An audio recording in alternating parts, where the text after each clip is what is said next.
posibilidad ng tagumpay o kabiguan, ng ligaya o lungkot.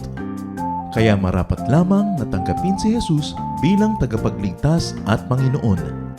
At matapos yun ay panariwain ang katapatan at paglapit sa Kanya bawat araw o day by day. Ang day by day ay naglalayong umalalay sa pang-araw-araw na pamumuhay. Narito po si Kuya Ed Lapis sa mensaheng pinamagatang The Roots and Fruits of Worry.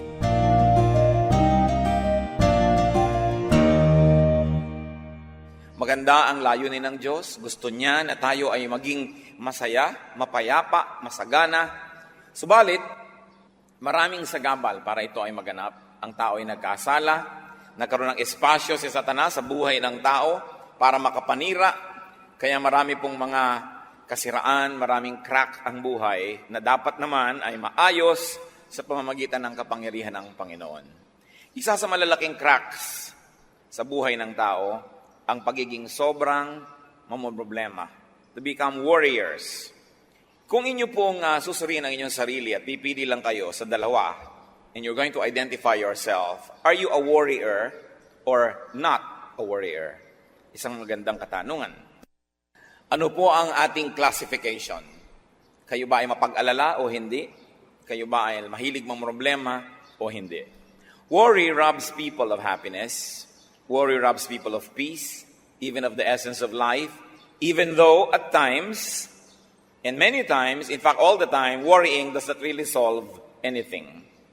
What is the difference between being responsible and being worrisome na maging mapag-alala? Ito po ang pamagat ng ating pag-aaral ngayon, the root and fruits of worry. Kung ano mga pinag-uugatan at nagiging bunga ng sobrang pamomroblema at pag-aalala. Salamat po, Panginoon, sapagkat maaari kaming lumapit sa inyo. Salamat po na hanggang sa kalit-liitang sulok ng aming buhay kayo interesado. At meron po kayong nakalaang pagpapala sa bawat bahagi, bawat panahon ng aming inilalagi dito sa mundo. We reject, rebuke, and drive away in the name of Jesus any presence and any work of evil in our midst. We place ourselves under your custody, under your protection, under your loving care, O God. May you do your will, and may only your will be done in our midst right now. Panginoon, lubusin niyo po ang inyong tagumpay. Be victorious in our lives. Be victorious in this activity. Sit on your throne of power. Preside over this event. And let your will be done in our midst. Use your servant only as an instrument of your goodness, but let your mouth be the source of all the words that we will partake of. Let your throne be the source of all the grace that will flow into our lives. Paging dapatin nyo kaming tumanggap ng pagpapala. Ayaw namin na makipagniig sa inyo at pagkatapos ay wala kaming maiuwing pagpapala. Samahan nyo po kami at kayo po, Panginoon, ng siyang manguna. Speak with authority because you are King of Kings, Lord of Lords. And speak, Lord, so that as we hear your words, we get healed, we get strengthened, and we become more and more like your Son, Jesus. We ask you, Father, let your grace abound in our midst. In the name of Jesus, your Son, we pray. The root and fruits of worry. Why should we worry? And what should we not worry about? At yan po ang ating unang pag-uusapan, what not to worry about. Matthew 6:25, therefore I tell you, do not worry about your life, what you will eat or drink, or about your body, what you will wear. Napakahalaga po na damnamin natin ang kahulugan ng mga salitang ito. Ang Panginoon ang nagsasabi nitong Matthew 6, buong chapter 6. At sabi niya, therefore I tell you, do not worry about your life, what you will eat or drink, or about your body, what you will wear. So do not worry about food and drink. Do not worry about clothes. In other words, do not worry about basic needs. Ano po ang dahilan? Why may we not worry? Because God knows you need this. Because God cares for you more than you care for yourself, and because God will provide. Matthew 6:26, in the same chapter, the Lord Jesus says and tells us why we should not become warriors. Look at the birds of the air. They do not sow or reap or store away in barns, and yet your heavenly Father feeds them. Are you not much more valuable than they? Napakasimple po ng logic. Sa katunayan, ito na yata ang isa sa mga pinakamadalas na i-quote natin na verse, sapagkat sabi nga ng matatanda, ang paalalay gamot sa taong nakalilimot, dahil kahit na gaano karaming beses na pinag-uusapan at pinag-aaralan itong mga bagay na ito, ang nagiging ending pa rin, the people of God are warriors. Lagi pa rin nag-aalala, lagi pa rin namamroblema. Matthew 6:28-30. And why do you worry about clothes? See how the lilies of the field grow, they do not labor or spin. Yet I tell you, not even Solomon in all his splendor was dressed like one of these. If that is how God clothes the grass of the field, which is here today and tomorrow is thrown into the fire, will He not much more clothe you, O you of little faith?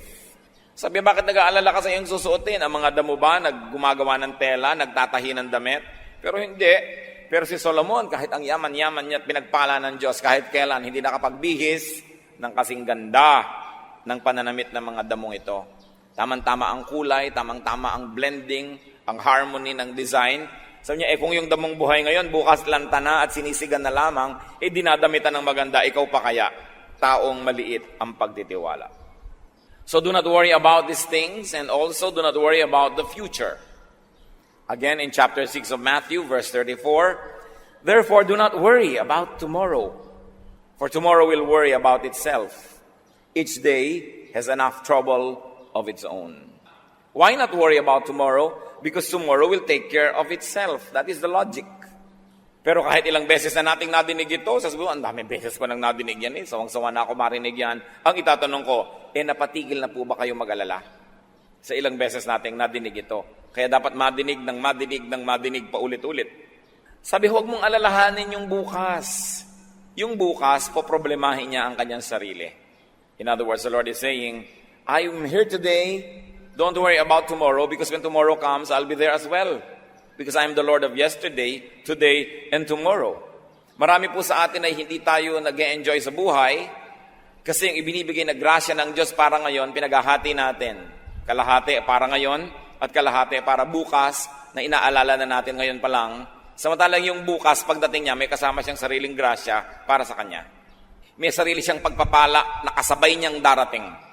Pero dahil yung pagpapala ngayon na dapat sana ngayon at kasya para sa ngayon ay pinaghahati natin dahil nag-aalala na agad tayo bukas. At pagdating naman ng bukas yung darating na grasya, hahatiin mo na naman para sa makalawa kahit kailan hindi na tayo titigil mag-alala. I like to be very emphatic that the Lord does not teach us not to plan. Pinupuri nga ng Bible yung langgam na marunong magplano para sa darating na tag-ulan, nag-iimpok na daw ng pagkain. So you may plan. You may even want to save. You may want to be very detailed about how you want to spend your retirement. But the point is, after you have done the planning and after you have done what you could, stop worrying. Because even if you worried, there is nothing that you can do to control the outcome of what may happen still. Ang inaalis ng Diyos sa atin yung walang kwentang pag-aalala. Hindi niya inaalis yung maging responsable. Hindi niya inaalis yung maghanda, magplano. Pero kung nagtanim ka ngayon tapos hindi ka makatulog buong gabi dahil iniisip mo kung tutubo yung itinanim mo, it will not help the plant and neither will it help you.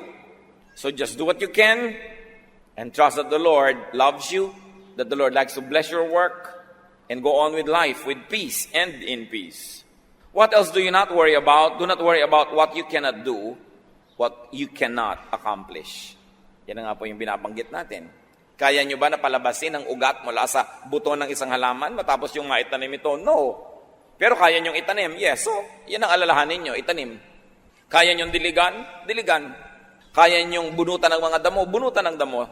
Pero hindi nyo kaya, huwag nyong papelan kasi mahihirapan lang tayo lahat. Kaya nating payuhan ang ating mga anak? Payuhan. Kaya natin silang bigyan ng magandang halimbawa? Bigyan. Pero para mag-alala tayo ng mag-alala kung sinong mapapangasawa nila, kung anong gagawin nila sa buhay, magiging mabuti ba sila o masamang tao, useless. Just do your best. Ang sabi sa Bible, train up a child in the way he should go, and when he is old, he will not depart from it. So do your activity in the right time. When the child is young, teach. And then, sit back and relax at anihin ninyo ang bunga ng mabuting pagiging magulang at ng mabuting pagpapalaki ng anak. Generally speaking, pag pinalaki mo ng mabuti, generally speaking, magiging mabuti rin yung tao. Sobrang exceptional pagka hindi pa naging mabuti yan. Tapos sasabihin pa ng iba, bakit naman yung anak ni ganon, pinalaki pa sa Bible school, pinalaki pa sa church, takot-takot na Sunday school at camp at retreat. Ang ginawa, ipinaglilihi pa lang yung ipinagpe-pray na, nililay hands pa yung pagkabuntis, yung tiyanitong buntis na ito. Bakit ganyan pa rin ang nangyari? Anong ibig nyo sabihin? Walang napala tayo sa ating pananalangin? Walang naging bunga ang pagtuturo ng Sunday school? Walang naging bunga ang pagpapalaki sa church? Meron! Pero sasabihin nyo, bakit nagkaganon pa rin? Yun nga Kung hindi yan pinalaki sa church, hindi yan tinuruan, hindi yan ipinanalangin, baka nadaig na niyan si Satanas. Kaya yung may nagawa pa rin mali, huwag mo sasabihin na baliwala ang lahat ng pagpapalaki. Dahil sa pinalaki mo pa rin ang tama at nang magagawa mo, na-control pa, nagkaroon pa ng hangganan dahil maring lampas-lampas pa dyan ang pupuntahan yan dapat. Wala pong mabuting gawa na nasasayang. Walang mabuting pagtuturo ang sasabihin mong nasayang. Sasabihin pa diba, sayang lang ang pagba-Bible study mo, ganyan lang pala ugali mo, tumigil ka ng pagba-Bible study. Sabi siguro, kung hindi ako nagba-Bible study, inilibing na kita ng buhay. Kaya pasalamat ka, nagba-Bible study ako, iniirapan lang kita. Siyempre kasi merong ine-expect ang tao pag malapit ka sa Diyos. Pero kahit kailan mga kapatid, huwag kayong matutuksong isipin na ang gawang kabutihan, ang pagsunod sa Diyos, ay walang bunga. Nakakita lang kayo ng pangit, yung pala, dapat masigit pang pangit yon kung hindi lang na-control nang naitanim nyo ng mabuti. Good is always rewarded. So just do your best. Nagne-negosyo kayo, just do your best. Maging honest kayo sa inyong dealings. Serve your clients well. Give good service. Give good products. Huwag kayong mag-alala sa competition. Yung iba ang kanilang ginagawa ng paraan, paano papatayin yung competition, paano gagawa ng mali, paano gagawa ng foul. Ang gawin nyo lang, just be good. Because your goodness will be your own attractiveness. Hindi nyo kailangang sirain ang inyong kapwa para kayo maging matagumpay. Ang kailangan nyo lang maging mabuti. Don't worry. Luke 12:25-26, who of you, by worrying, can add a single hour to his life? Since you cannot do this very little thing, why do you worry about the rest? Tama nga naman. Sa pag-aalala nyo ba at pagiging mahilig mang problema, sabi ng Biblia, kaya nyong dagdagan isang oras man lang ang inyong buhay? Hindi. Yung pala, yung kaprasong isang oras, hindi mo maidadagdag sa buhay mo. Ba't yung iba, inaalala mo palalo? Ang dami-daming pinoproblema. Pastor, meron pong nababalita na meron daw planetang babangga sa Earth. O ano ngayon ang gagawin ko? Lilipad ako sa hangin at haharangin ko ang planeta. Kung nabalitaan kayong ganyan at hindi ipanalangin nyo at pagkapanalangin, tama na dahil ano magagawa natin kung yung pagkalaki-laking kometang babangga sa Earth? Naku, malapit po tayo sa dagat. Paano po pag magka-tsunami? Kahit naman pumunta ka sa bundok at nabiyak yung bundok at kinain ka, patay ka pa rin. So why worry about these things? But of course, kung minsan magbabakasyon kayo sa tabi ng beach, pipili kayo ng titirhan yung katabi ng tubig o medyo mataas-taas, siguro doon naman kayo pwedeng maging ngayong a good planner. Sabihin natin, doon tayo sa mataas-taas para kung may baha-baha man lang hindi tayong unang-unang tamaan man lang. Magkaroon mo lang tayo ng oras na tumakas-takas. Pipili kayo ng kwarto sa hotel, pinipili nyo man lang sana yung kung meron kayong kakayanan yung mas malapit sa fire exit.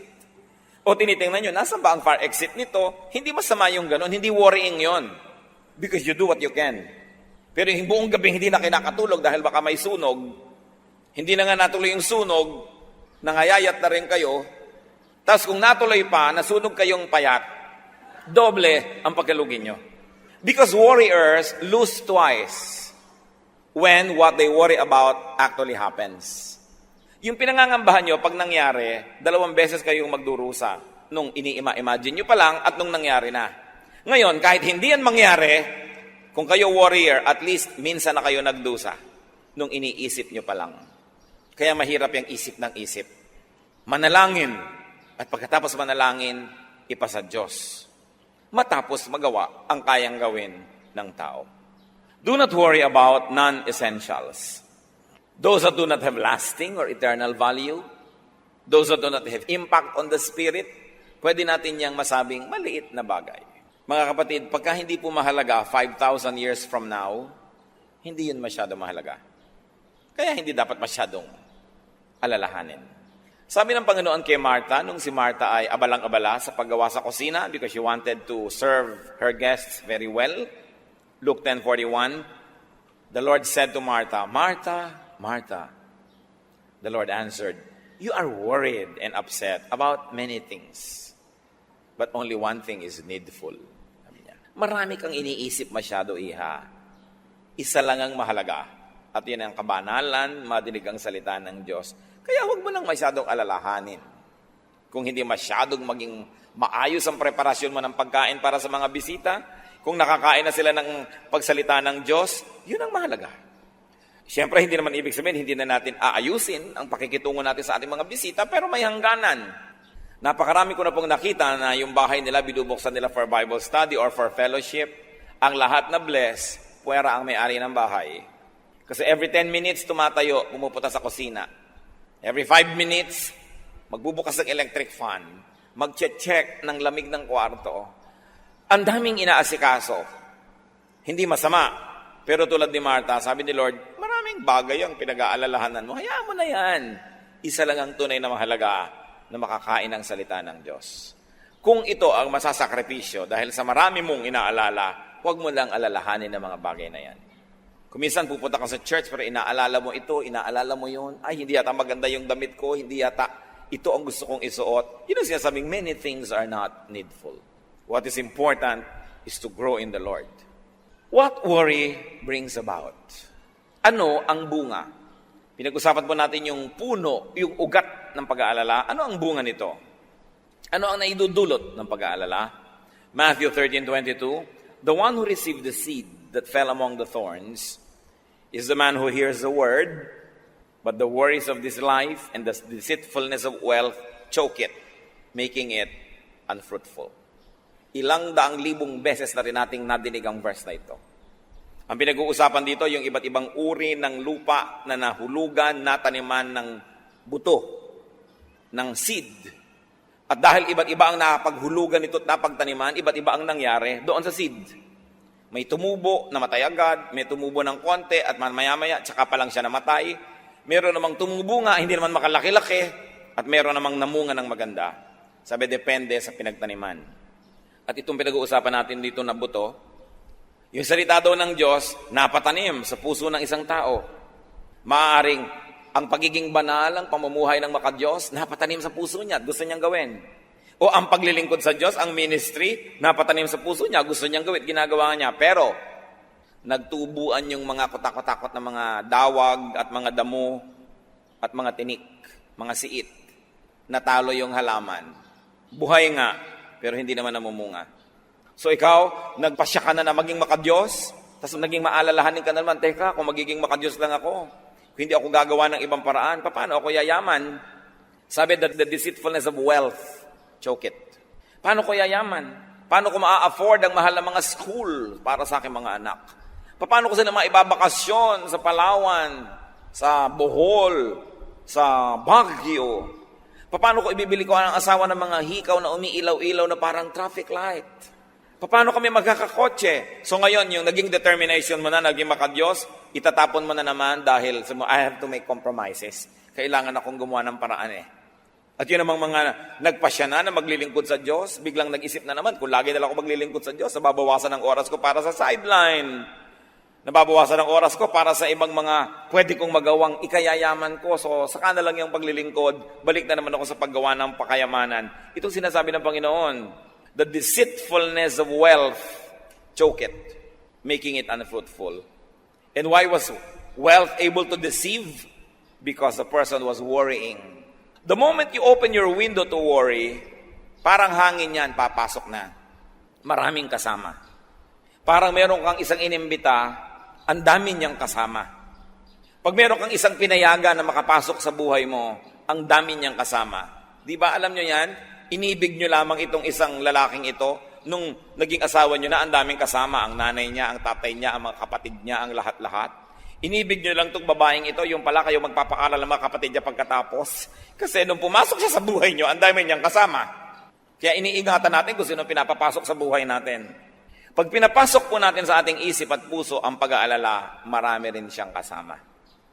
Mga pandaraya ng sanlibutan, pananakot ni Satanas, yan ngayon ang bablockmail sa lahat para kalimutan ang ating pagiging makadiyos, talikuran ang ating mga pangako sa Diyos dahil tayo nagiging sobrang maalalahanin. So what are the fruits of worry? Just like what we have read, worry chokes. Sumasakal. Worry binds, worry kills. Worry also defocuses from God. And it focuses on the negative. In fact, it focuses on Satan. Mga kapatid, makinig kayo mabuti. Pag tayo nag-uumpisa na mag-alala, hindi na tayo nakatingin sa Diyos nun. Nakatingin na tayo doon sa problema. Pag tinitigan nyo ang problema, lalaki yan ng lalaki at tayo'y liliit ng liliit. Huwag niyong tititigan ang problema, ang titigan nyo ang Diyos na mas malaking hindi hamak kesa sa problema. Pag tinitigan natin yung nakakatakot, lalong lumalakas ang loob nun, lalong nananakot. Pero dapat ang tititigan natin yung Diyos, who is Lord of Lords, who is King of Kings. And you must never forget that in the name of Jesus, every knee will bow in heaven, on earth, and under the earth. Ito ang gusto kong hamon sa ating lahat. Sukatin natin ang bawat sarili natin. Tandaan nyo, oras na nag-aalala na kayo, di na kayo nakatingin sa Diyos. Kaya alalahanin ng Diyos. Alalahanin ang kanyang mga pangako, ang kanyang mga salita, ang kanyang mga ginawa, ang ginawa ng Panginoon sa lupa, ang mga iniwan niya at binitawang mga pangako, ang kanyang salita. Mabubuo muli ang ating determinasyon na sa kanya umasa. But remember, hindi lang yung religion na parang nakakalasing, na wala ka nang ginagawa kundi magdasal, wala ka nang ginagawa kundi umasa ng himala. Hindi yon. Ginagawa natin ang kaya nating gawin at ipinasa sa Diyos ang magiging bunga. Pero hindi pwedeng sa umpisa lang ipinapasa Diyos mo na. Yan nangyayari na ang relihiyon ay nagiging isang masamang bisyo. Kung ang tao hindi na gumagawa ng tama, ng mabuti, at iniaasa na lang sa himala ang lahat ng bagay. Kailangan magkasama yan. Faith and works must always blend together. Luke 12:29-30. Do not set your heart on what you will eat or drink. Do not worry about it. For the pagan world runs after all such things, and your Father knows that you need them. Sabi niya, alam niyo kung sino lang ang dapat nag-aalala kung may kakainin pa sila, kung mabubuhay pa sila, dapat nyo lang mga taong walang Diyos. Sapagkat yung mga taong walang Diyos, walang aasahan, walang pinanghahawakan, sa kanila lang bagay ang pag-aalala. Pero sa mayroong Diyos, hindi bagay yan. Sa Diyos na nagsasabing, 6 days you shall labor and do all your work. And on the 7th you will rest. In the same manner, the Lord is saying, do what you can, work hard. But after working hard, you rest. Because what you plant, you will harvest. Kung anong itinanim mo, aanihin mo rin. Sabi, hindi bagay sa inyo na mayroong mga Kristo sa puso ang pag-aalala. What else does worry bring about? Worry drains energy. Naranasan nyo na ba na managinip na hinahabol kayo ng kung ano man o sino man, at nung nagising kayo, kahit sa totoo lang, nakahiga lang naman kayo, kayo'y pagod na pagod. Naranasan nyo na bang nanaginip kayong kayo ay nalulunod, at nung nagising kayo, talaga namang habol-habol nyo ang inyong hininga? Naranasan nyo na bang managinip na merong nakatatakot na bagay, at nung nagising kayo, talagang takot na takot kayo? Panaginip lang yon, hindi yon totoo. Ganon din ang pag-alala. Kahit hindi totoo ang ini-imagine ninyo, para na ring totoo ang effect sa inyong katawan. Parang selos. Naranasan niyo na ba magselos? Naaalala niyo si Mr. o si Mrs. o maaalala mo si boyfriend o si girlfriend na may ibang kasama? At dahil makulay ang iyong imahinasyon, pati ang kanilang iniinom na buko, alam na alam mo ang korte. Pati yung kortina sa kanilang likuran ay alam na alam mo. At ginagawang pagsusuyuan ay alam na alam mo ang detalye, at nagiinit na ang iyong tenga, at tumitirik na ang iyong buhok, at lumalabas ang iyong mga pangil at mga kaliskis, at galit na galit ka na, at tumatahip ang dibdib mo. Pero ang totoo lang nasa isip mo pa lang yon. Yan ang power ng imagination. Kaya dapat yung pag-imagine natin, mga kapatid, ginagamit natin doon sa positive. Yung iniisip mo kung paano ka bubuti sa buhay, anong magagawa mong mabuti sa lipunan, yung kabana lang magagawa mo, iniisip mo pa lamang nag-uumpisa na mangyari. Pero yung negative, iniisip mo pa lang, umaani na ang katawan mo ng napakaraming lason. Kaya ang lagi sinasabi ni Lord ay yung, do not commit the sins of the mind, the sin of imagination. Because even if it doesn't become physically real, the effects will already be toxic to you. Apektado ka na agad yan. So, it drains energy. Nakakawala ng lakas ang pag-aalala. Proverbs 12:25, an anxious heart weighs a man down. Yang pusong maraming dala, mabigat na mga dalahin, nakikita mo sa muka, nakikita mo sa katawan ng tao. Kasi kahit po hindi totoo yung mangyari, pag sa mind mo nangyari na, nagkakaroon na ng chemical changes in your blood.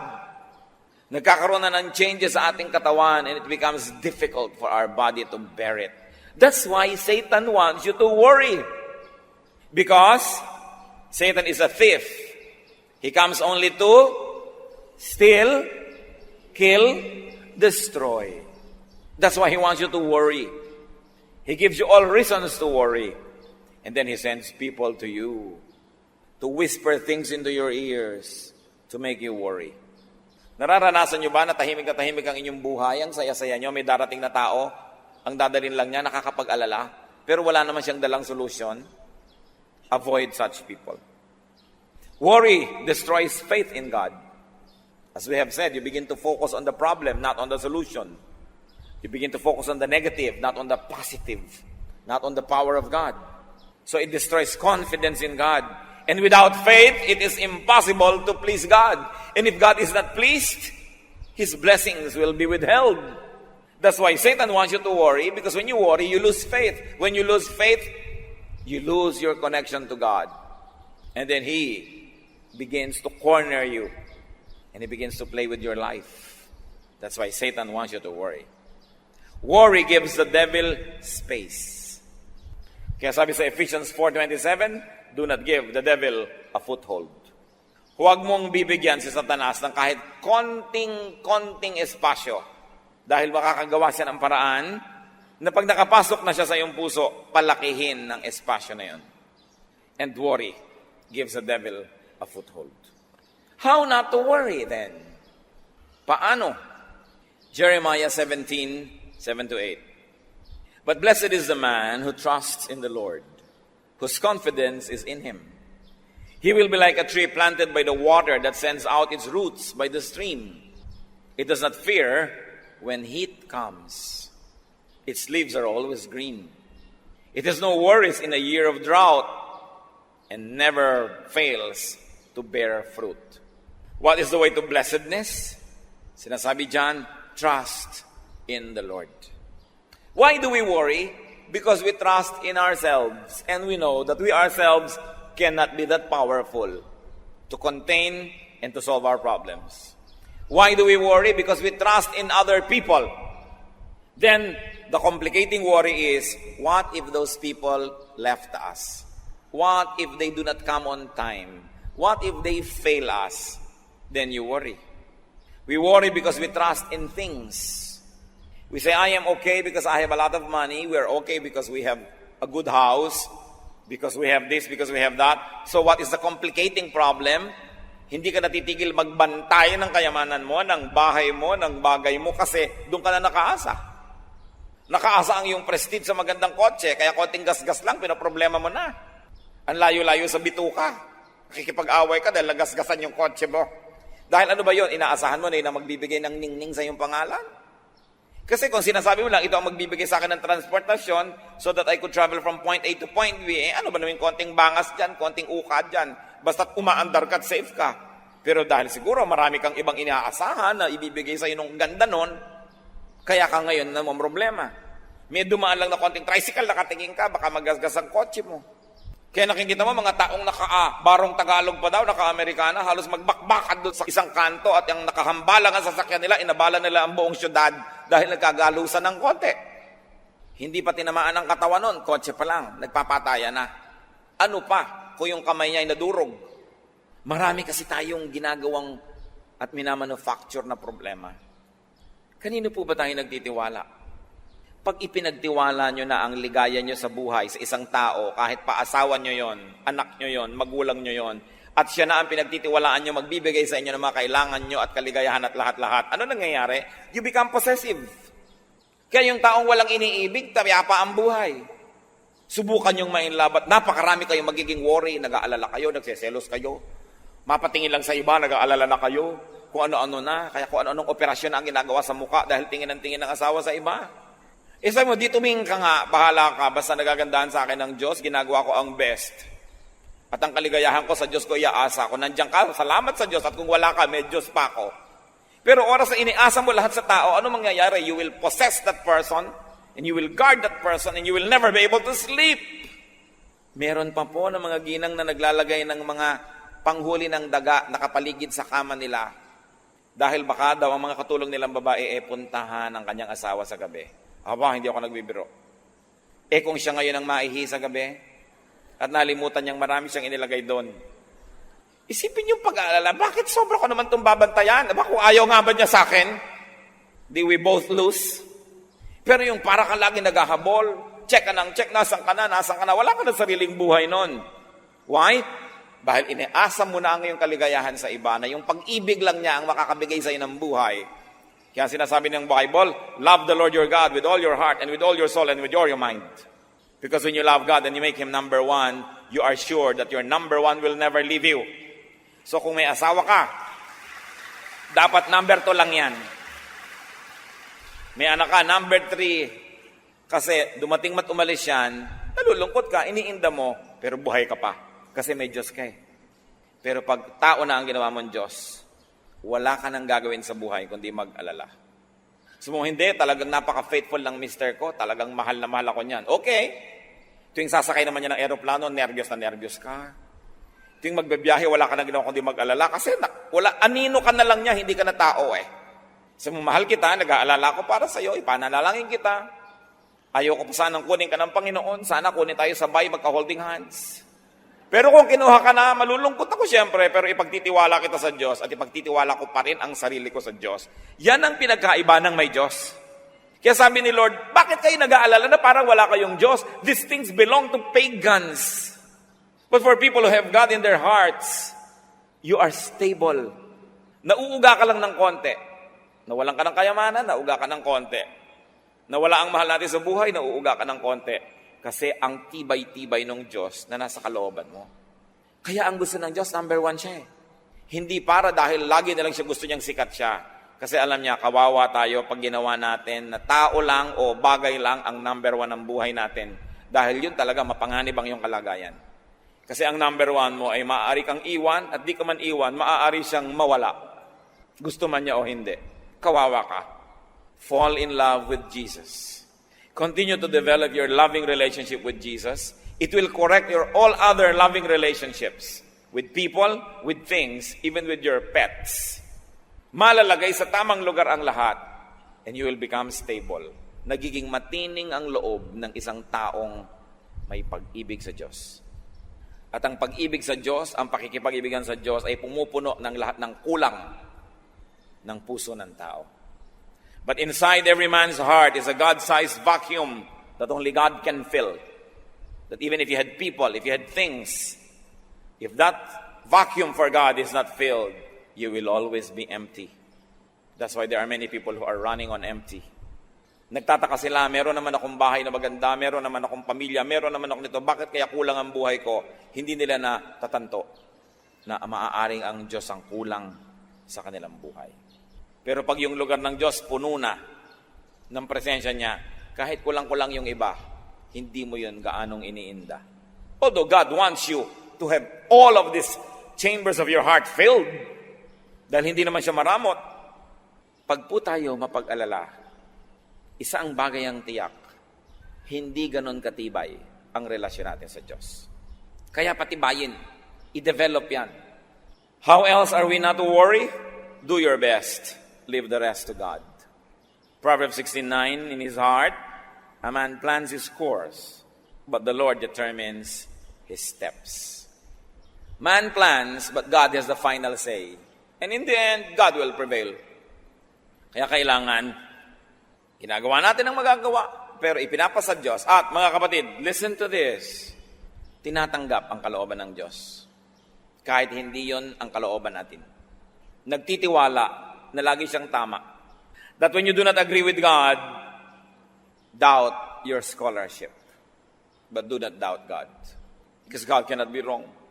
Proverbs 19:21, many are the plans in a man's heart, but it is the Lord's purpose that prevails. So who is going to be a happy man or woman? That person whose plan is to obey God.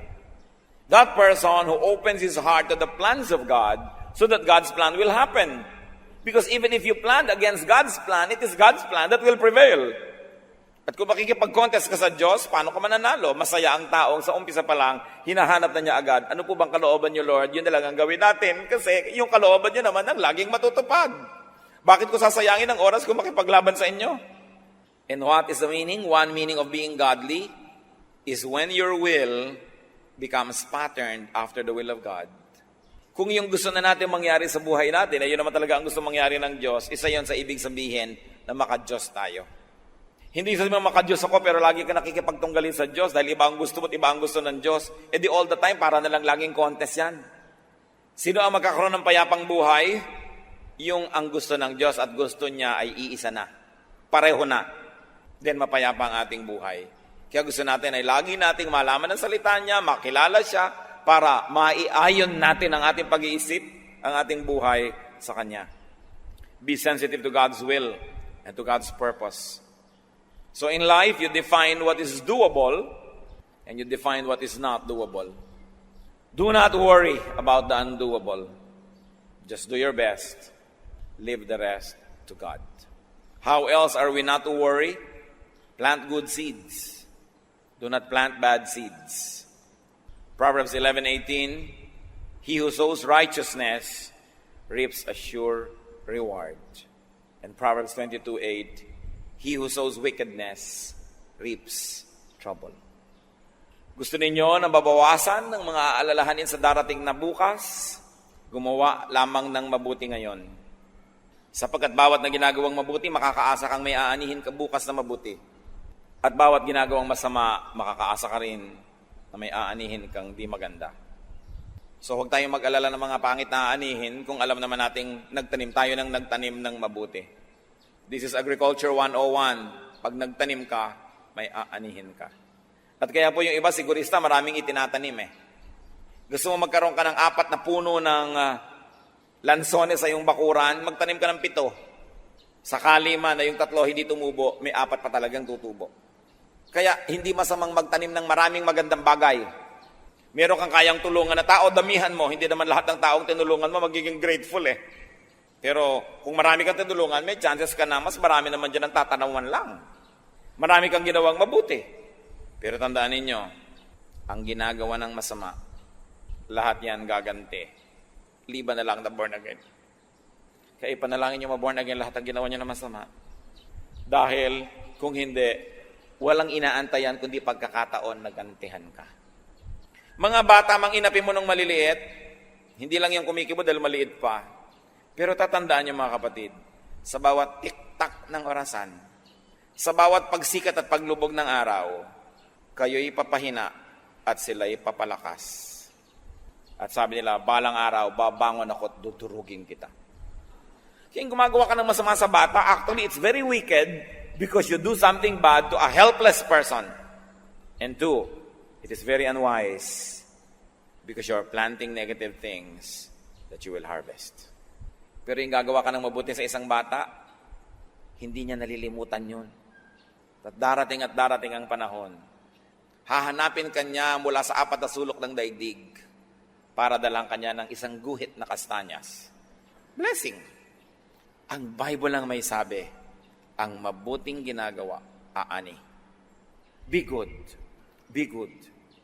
Proverbs 28 verse 1, the wicked man flees, though no one pursues.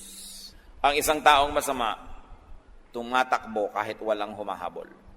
Evil men run, though no one chases them. Kaya yung mga marurumi ang isip, ganun yun. Maraming karumihan ang isip nila. Kaya hindi sila payapa. At pagkatapos ina-assign nila sa iba yung iniisip nila. So what do we do? How not to worry, brothers and sisters? Avoid warriors. Huwag kayong sasali sa Warriors Club. Tapos founding chairman pa kayo. Don't join warriors. Avoid negative people. Avoid complainers. Deal with them only to minister to them, but do not be friendly with them. Huwag kayong mga kapalagayang loob nyo, yung mga lagi na lang natatakot at nag-aalala. Kasi nakakahawa yan. Go to them to minister to them. Go to them to bring them the light of the gospel. But do not fellowship with them. Hihilahin nila kayo pababa. Proverbs 13:20. He who walks with the wise grows wise. But a companion of fools suffer harm. And worrying is foolishness. Fools worry a lot. Wise people do what they can and then trust God. So sabi niya ganun, huwag kang magkawarkada sa mga ganyan. Remember God's goodness. Remember to be thankful to God.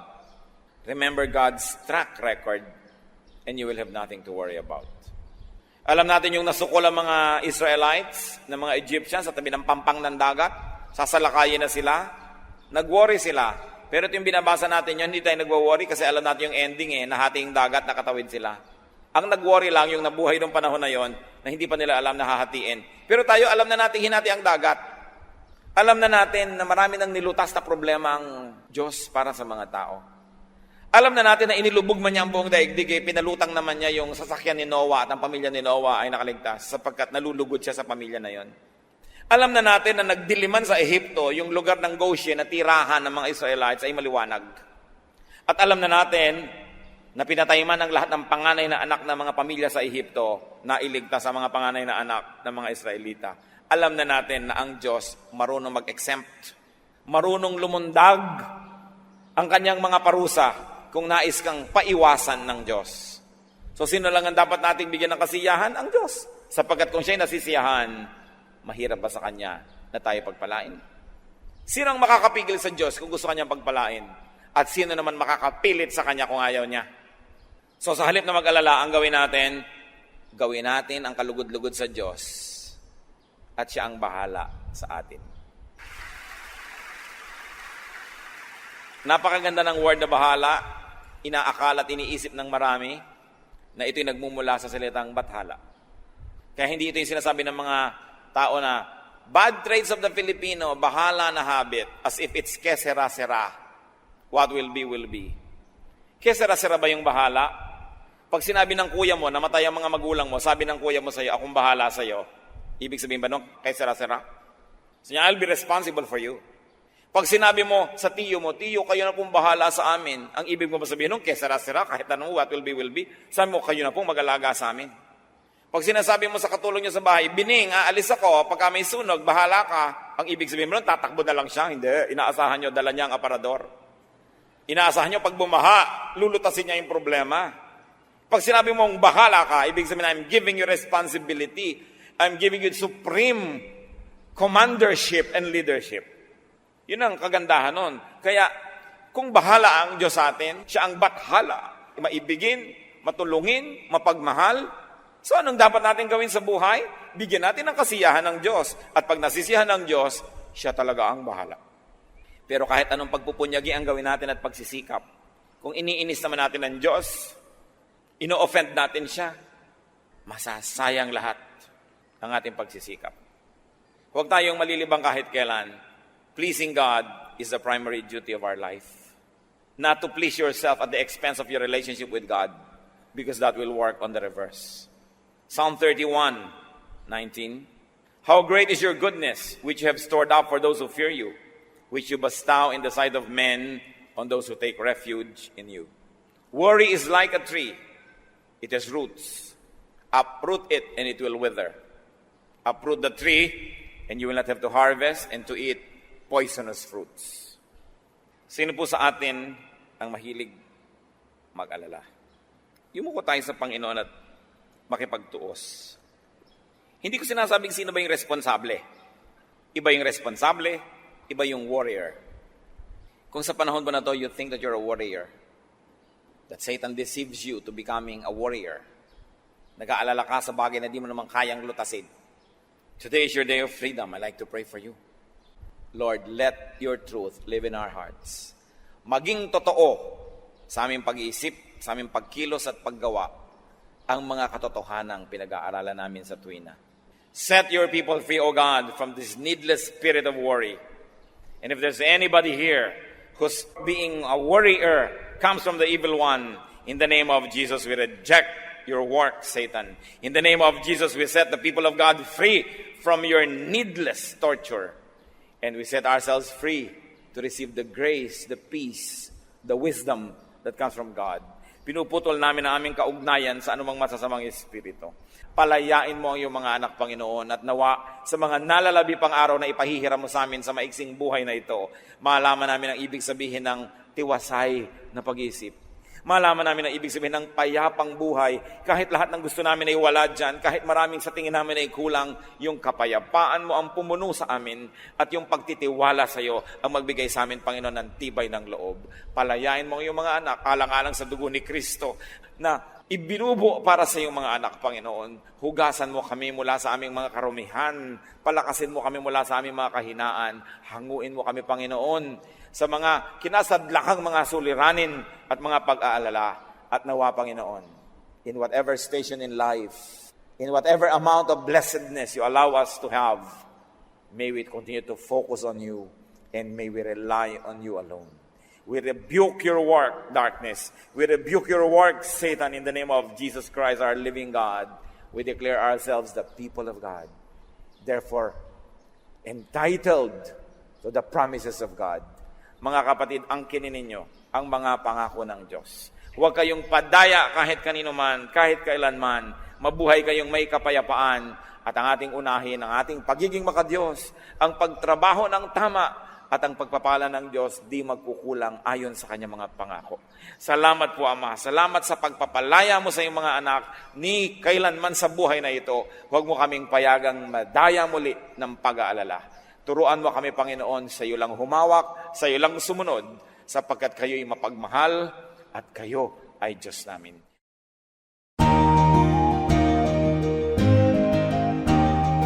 Ang katatapos pong mensahe ni Kuya Ed Lapiz ay pinamagatang The Roots and Fruits of Worry.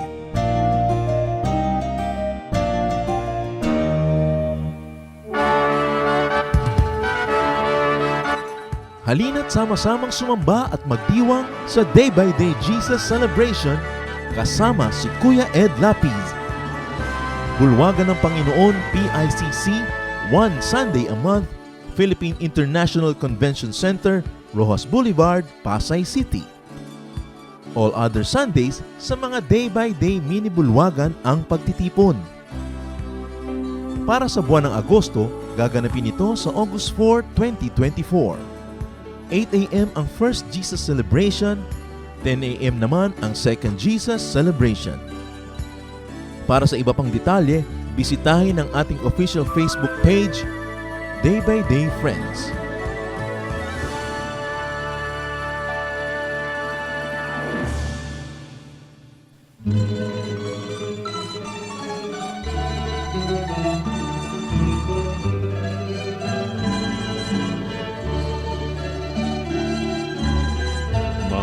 Gawa niyo sa aming buhay, tuwina'y naaalala. Kayo'y laging tapat na tunay, puno ng pagpapala.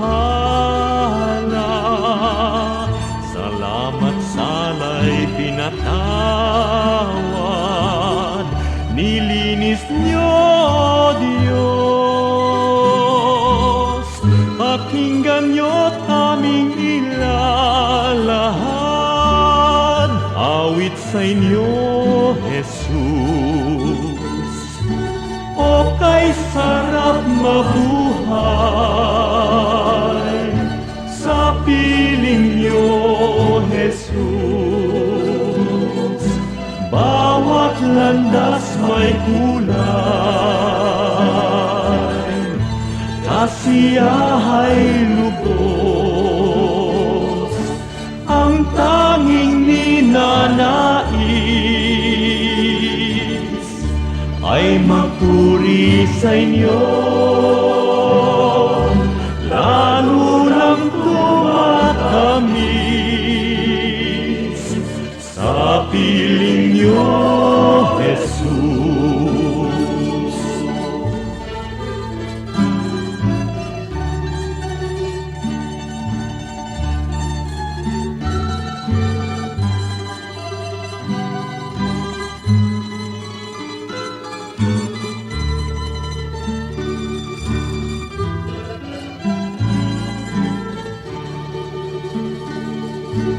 O kay sarap mabuhay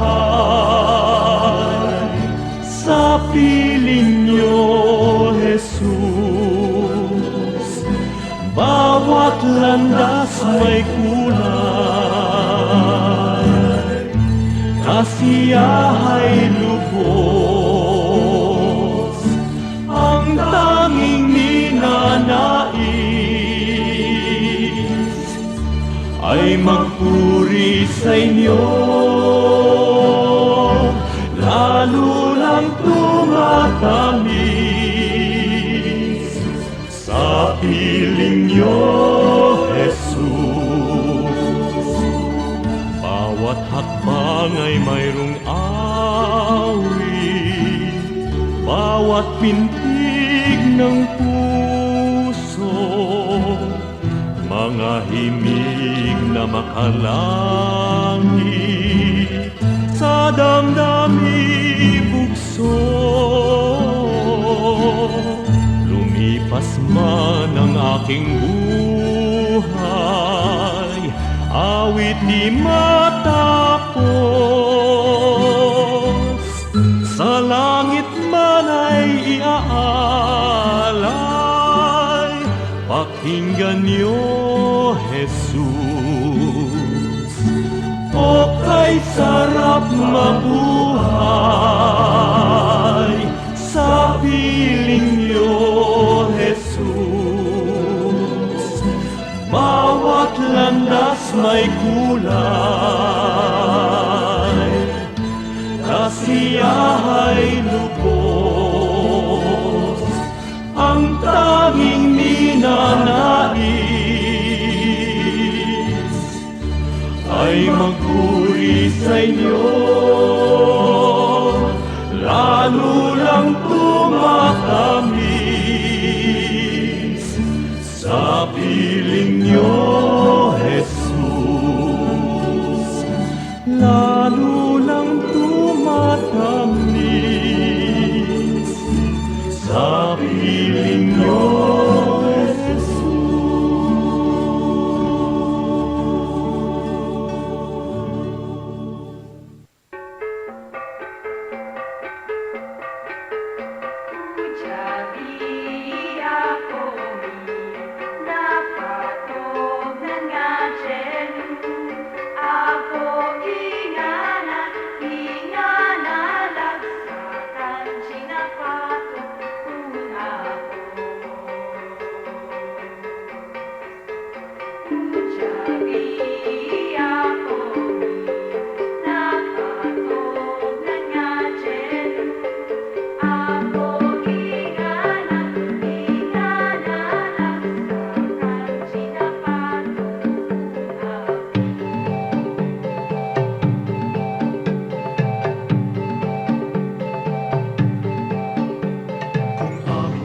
sariwain pagdaloy ng lumipas na kasaysayan.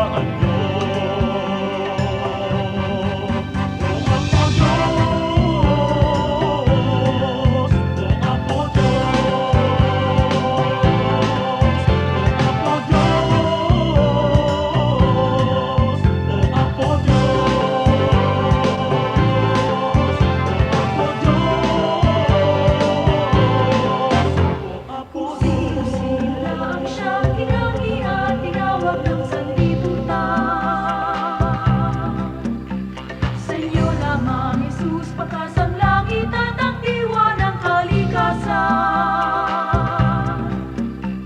Walang ibang ibig, walang ibang layon, kundi kayo mo lamang ako, Diyos. Pagkat walang hari, walang Panginoon, ang higit sa kamahalan niyo.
Kung ang puso mo ay nasasaktan dahil buhay ko ay may kabiguan, suliranin may nagbunga ng kasawian. O Jesus, ikaw ay laging nandyan.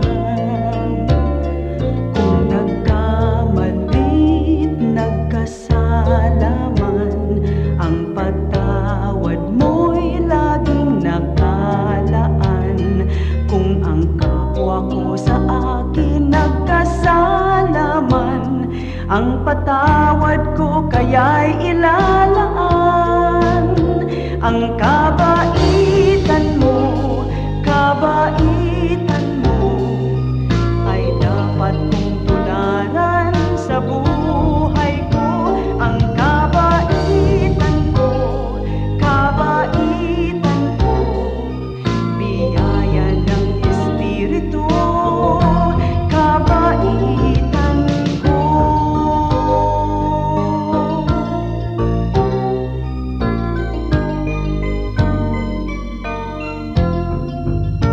Ang kabaitan mo ay dapat kong tularan sa buhay ko. Ang kabaitan ko, biyaya ng Espiritu, kabaitan ko.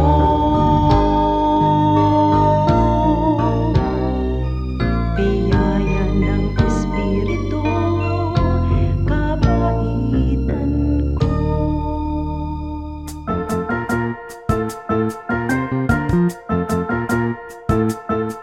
Oras na po para pansamantalang magpaalam ang programang Day by Day.